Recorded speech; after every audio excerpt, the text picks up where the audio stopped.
Olá, sejam bem-vindas e bem-vindos ao podcast Farpas Constitucionais, um espaço feito por discentes da FAI, Centro Universitário, para debater conflitos de direitos fundamentais e verdadeiras farpas constitucionais, que têm atravessado a nossa realidade.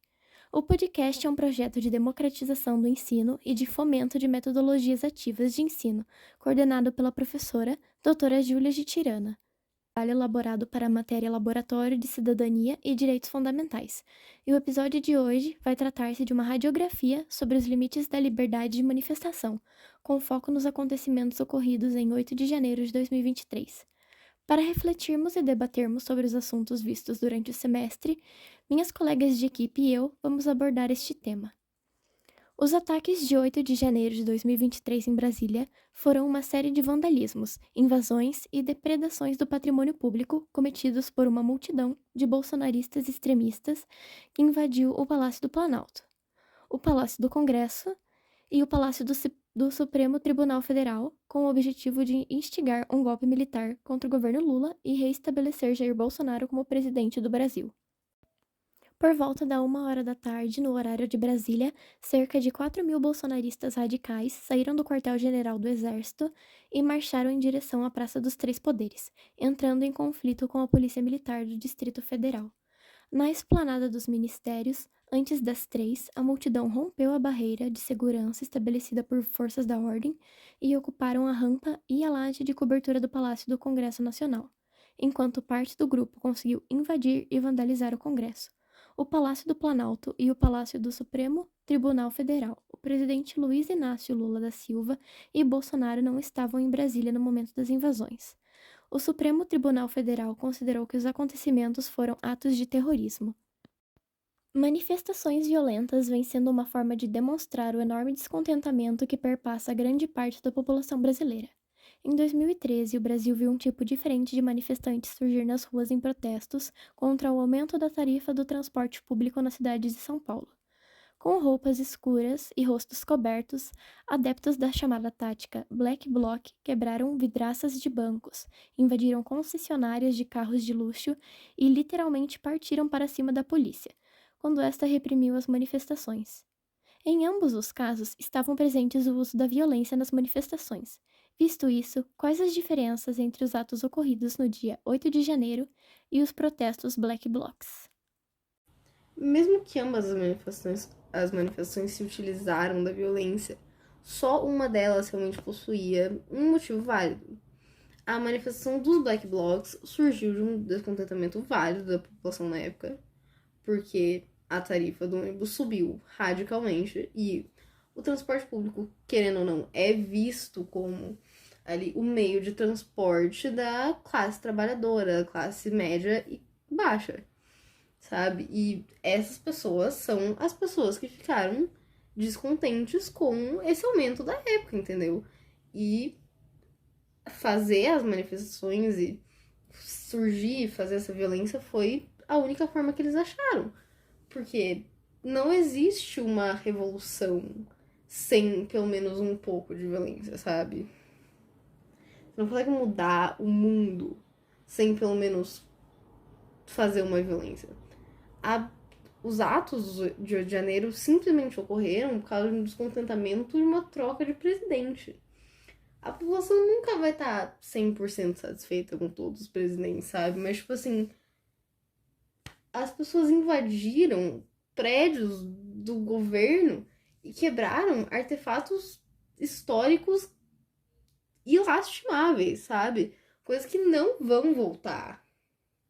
Aquelas coisas que foram destruídas não vão voltar. Eram coisas históricas, artefatos. Foram destruídos, não tinham preço. E assim, não é surpresa, não é de hoje que os fãs do ex-presidente Bolsonaro são, sim, de classes mais altas. Muitas pessoas ali têm muito dinheiro, têm muita influência, são médicos, são profissionais de saúde no geral, são pessoas que trabalham ali em alguma coisa que ganham muito dinheiro. Querendo ou não, é verdade, entendeu? Foi um descontentamento que simplesmente destruíram coisas que não vão ser recuperadas entendeu?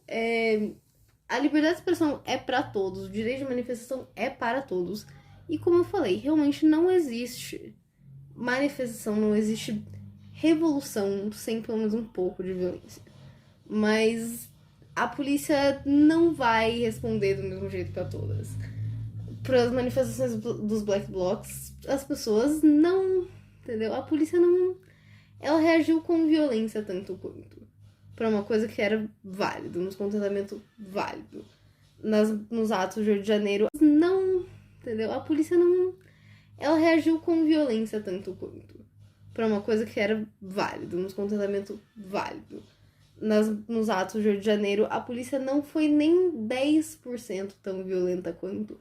E ainda hoje há uma comoção tão grande para soltar pessoas que foram presas ali naquele dia, porque elas são pessoas de influência. Isso é um jogo de poder, é uma luta de classes. Comparando esta e aquela situação, elas podem ser consideradas ações terroristas? Então, no começo desse ano de 2023, tivemos atos de invasão aos três poderes em Brasília pelos apoiadores do ex-presidente Bolsonaro. E o STF tomou uma decisão um pouco polêmica e que definiu os crimes cometidos como atos terroristas.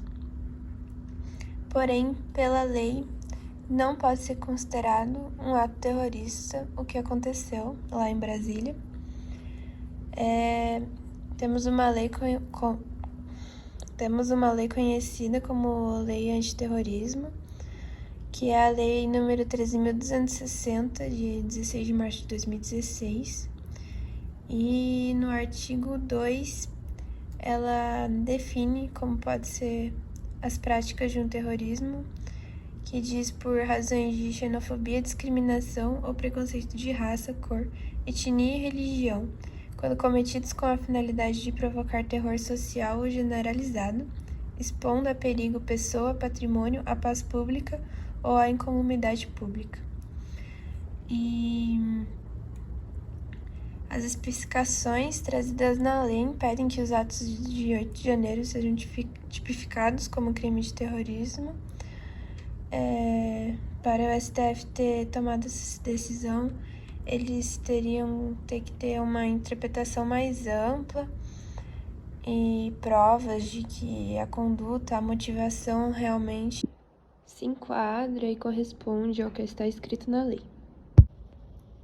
Temos também outro movimento, outro tipo de manifestação já instaurado aqui no Brasil, que é conhecido como Black Bloc, que surgiu na década de 1980 na Alemanha Ocidental e desde então já foi considerado pelos promotores como atos terroristas.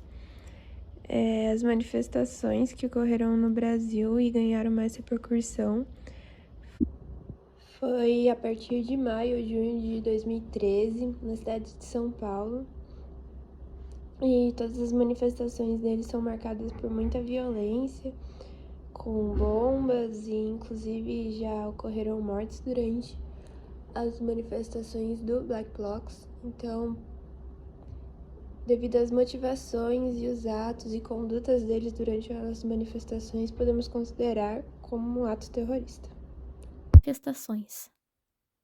Bom, então, como foi citado ali mais acima, o direito de se manifestar é livre, de acordo com a Constituição. E qualquer pessoa, qualquer indivíduo pode, por exemplo, se manifestar de algo que ele não concorda, falar sobre tal assunto, expondo a sua opinião, se posicionando. Mas é claro, desde que ele não afete a garantia de terceiros de exercer o mesmo direito que ele. Então, sim, o direito de se manifestar tem um limite, porque qualquer liberdade termina quando afeta a liberdade de outro. Porque assim, usando o exemplo, odiar não é proibido. Você pode não gostar, você pode não concordar com tal assunto, mas a forma que você se expressa através disso pode ter sim um limite. Pode ser de uma forma ameaçadora, uma forma violenta, ou até mesmo racista, como a gente vê muitas das vezes na internet, pessoas que deixam o assunto foque de lado para poder atacar para poder humilhar a pessoa, falando sobre a sua aparência física, cor, cabelo, até mesmo o jeito da pessoa se comportar, isso literalmente deixa de ser um direito e passa a ser um crime, porque você está incituando ao ódio, você está propagando o ódio. E podemos dizer que esse é o limite da liberdade de se manifestar, porque o rancor ele pode ser propelado sim, mas desde que ele não seja acompanhado de incitação à agressão. Gente, então é isso. No nosso episódio de hoje, conversamos sobre os atos do dia 8 de janeiro de 2023, o terrorismo no Brasil, e ponderamos também sobre os limites da liberdade de expressão. Muito obrigada a todas por terem participado.